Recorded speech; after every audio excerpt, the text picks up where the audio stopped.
Continuando o nosso curso, nessa aula daremos início ao estudo da astrologia. Vamos estudar qual é a diferença de astrosofia para astrologia, para astronomia. Veremos o seu objeto de estudo, quais são os ramos da astrologia que existem, bem como os 7 principais questionamentos sobre o funcionamento da astrologia.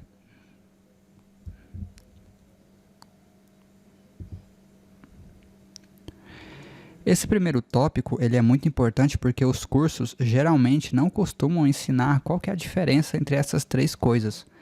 Porém, essa diferença ela é fundamental, é o que define o astrólogo profissional esotérico do astrólogo comum, mediano, amador mediano.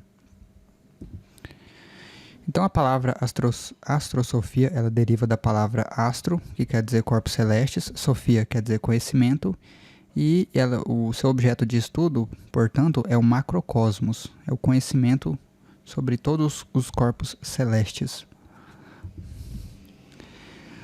A astrosofia é o estudo filosófico e espiritual do cosmos que vai além da ciência para explorar o significado e o rumo da humanidade no universo. A astrosofia pretende compreender o lugar do ser humano no cosmos a partir de uma perspectiva mais ampla, contemplando questões essenciais como o senso de vida e o nosso relacionamento com o divino ou o transcendente.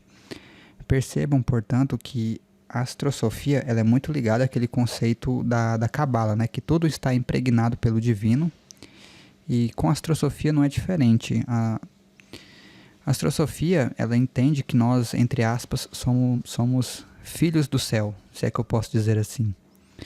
E portanto, a gente... Por meio dela, a gente pode voltar às nossas origens, Voltar a adquirir o conhecimento que um dia foi perdido.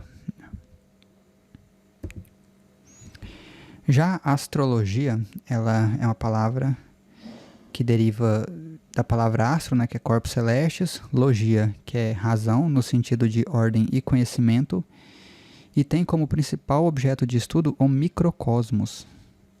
Portanto, ela foca mais no eu, se é que eu posso dizer assim também, em nós, nós seres humanos, A astrologia pode ser vista como uma aplicação simplificada e mecanizada dos princípios da astrosofia. Ao tentar traduzir as ideias filosóficas e espirituais da astrosofia em um sistema concreto de previsão, a astrologia acaba reduzindo o rico significado cósmico do céu noturno a uma interpretação mecânica e determinista. Percebam, portanto, que a astrologia nada mais é do que uma aplicação mecanizada da astrosofia. Eu vou dar um exemplo. Se você é uma pessoa que usa a fórmula de Bhaskara, mas além de usá-la todos os dias, você consegue entender como que foi chegada naquela fórmula, se você consegue entender todo o passo a passo de como ela foi desenvolvida, meus parabéns, você entendeu os princípios que estão por trás dela, portanto, você compreende a astrosofia. Você, quando usa essa fórmula no dia a dia para resolver as questões, as suas equações, você está utilizando uma fórmula, um princípio mecanizado. Portanto, essa equação que você aplica no dia a dia, ela é a astrologia. Perceba, portanto, que para a astrologia existir, precisa existir a astrosofia. Então percebam que a astrologia ela deriva da astrosofia. E esse conhecimento é importante. Esse ponto é importante que vocês tenham ciência disso.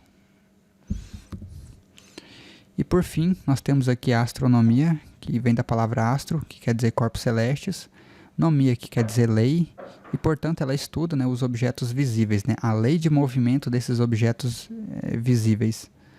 Não preciso explicar para vocês o que é astronomia, porque vocês já viram na escola. Vamos ver agora qual é o objeto de estudo da astrologia. O objeto de estudo da astrologia é o horóscopo, mais conhecido como mapa astral, um mapa ou diagrama astrológico que mostra onde todos os planetas principais e corpos astrais estavam localizados no momento em que você nasceu. Então eu trouxe aqui alguns exemplos. Do lado esquerdo a gente tem um horóscopo medieval, que era usado muito antigamente. Do lado direito a gente já tem um modelo mais novo, que é um modelo europeu. E aqui, esses dois mapas eles são usados na Índia. Aqui do lado esquerdo é usado no norte da Índia e aqui do lado direito no sul da Índia. Edgar Cayce, um famoso médium americano, disse que a posição dos planetas na hora do nascimento registra o tempo gasto pelas almas em outros planetas, ou talvez suas contrapartes espirituais entre as encarnações. Bom, essa é uma frase que ela é de difícil entendimento, portanto eu vou pedir que vocês prestem muita atenção agora no que eu vou dizer. O que o Edgar Cayce está dizendo aqui, basicamente, é que o seu mapa astral, ele não necessariamente é seu.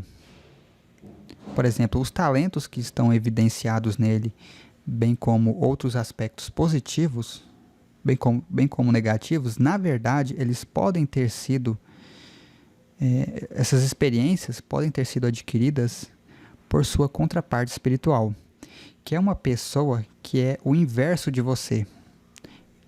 É igual nos desenhos animados, né? Quando o personagem viaja para um mundo alternativo, então tudo lá funciona ao contrário, né? Então, esse conceito de contraparte espiritual ele é mais fácil de explicar quando a gente analisa sobre a ótica de almas gêmeas, né? E, enfim. Então, no primeiro nível da pirâmide, a gente tem aí as chamas gêmeas, que são duas pessoas, né? Um homem e uma mulher que se unem numa missão evolucionária. Não existem muitos relatos históricos de chamas gêmeas no nosso mundo. O caso mais recente foi Jesus e Maria Madalena, que vieram para a Terra para evoluir, fazer a humanidade caminhar para frente, né? Avançar mesmo, vários degraus na sua evolução. Abaixo das chamas gêmeas, nós temos as almas gêmeas, que são pessoas que se unem para fazer o bem na Terra. Por exemplo, abrir uma clínica de reabilitação de dependentes químicos, cuidar de cachorros, de idosos, enfim. E por fim, nós temos aí, no último nível, as contrapartes espirituais, que são pessoas que vêm para nos ajudar a nos encontrarmos nós mesmos. Porque, conforme eu já disse para vocês em outras aulas, a estrada da vida, ela é muito sinuosa. E para a gente se perder nessa estrada é muito fácil. E a gente precisa encontrar essas contrapartes espirituais, que são pessoas que são opostas a nós, para que nós possamos aí nos encontrar novamente, certo?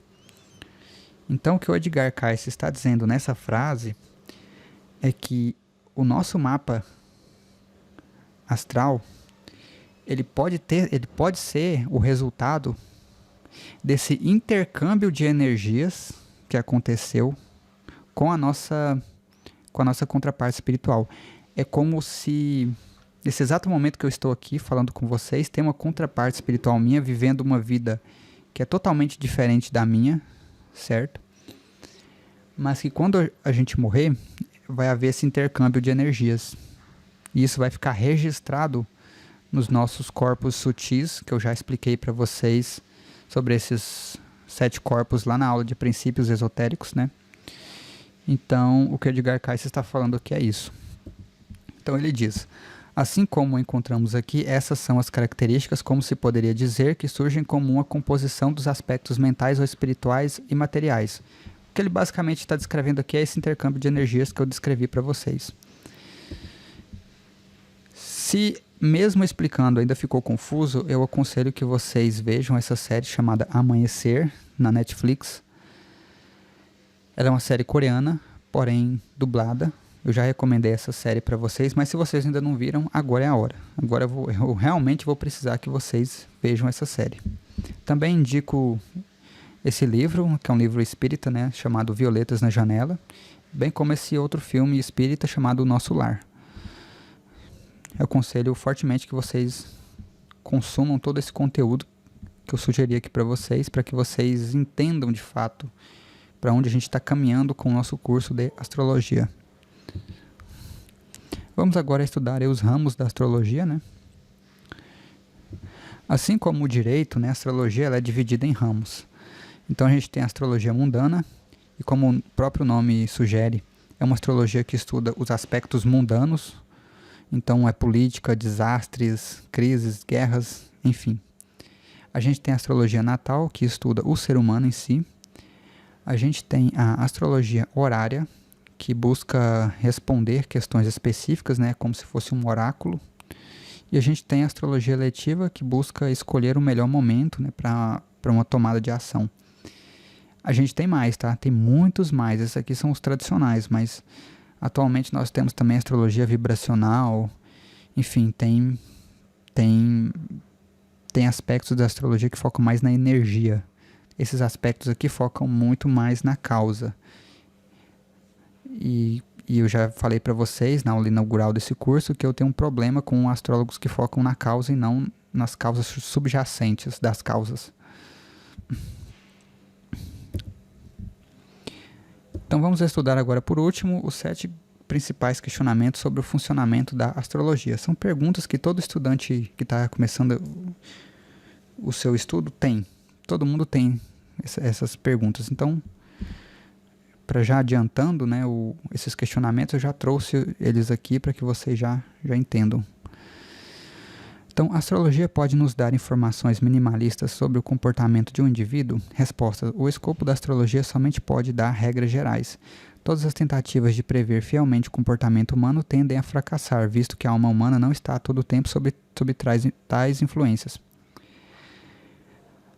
A astrologia, ela é um mapa que, na verdade, revela o nosso contrato kármico, né? O nosso plano de evolução.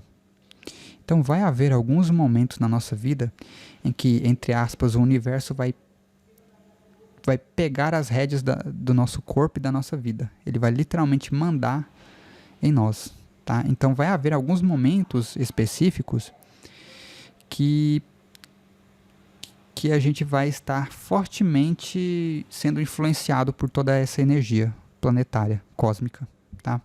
É isso que o questionamento está dizendo. Questionamento 2. Como as influências estelares operam no indivíduo?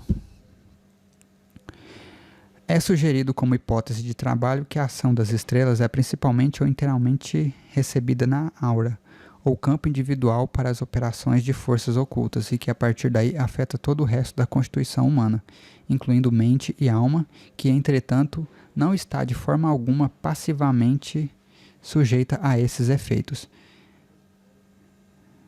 Perceba, portanto, que a influência estelar ela não vem diretamente a nós, no nosso corpo físico, não. Ela vem primeiramente nos nossos corpos sutis. Lembram lá daqueles 7 corpos que eu disse para vocês na aula de princípios esotéricos? Então, elas vão operar ali, naqueles corpos, e depois vai sendo transmitido até chegar no nosso corpo físico. Questionamento 3. As influências estelares devem ser entendidas como agindo de maneira causal ou meramente se sincronizam com eventos terrestres? Resposta: a lei de causa e efeito descrita pela física não se aplica totalmente à astrologia, pois ela é baseada em uma lei de correspondências. A lei de correspondência diz que o que encontramos exteriormente é o espelho daquilo que não conseguimos ver interiormente. Portanto, a lei de causa e efeito atuaria na forma como o indivíduo reage ao meio externo, não sendo, portanto, a base principal da astrologia. Perceba que, então, que a astrologia ela mostra para a gente o plano de evolução do indivíduo. Então, o mapa astrológico ele é isso, o plano de evolução, o contrato kármico que esse indivíduo tem com o universo. E por meio da astrologia, a gente consegue ver quais são os eventos que vão acontecer na vida desse indivíduo para que ele quite o seu débito kármico com o universo. Então ela é uma ferramenta poderosa para a gente ver como o mundo nos vê, se é que eu posso dizer assim.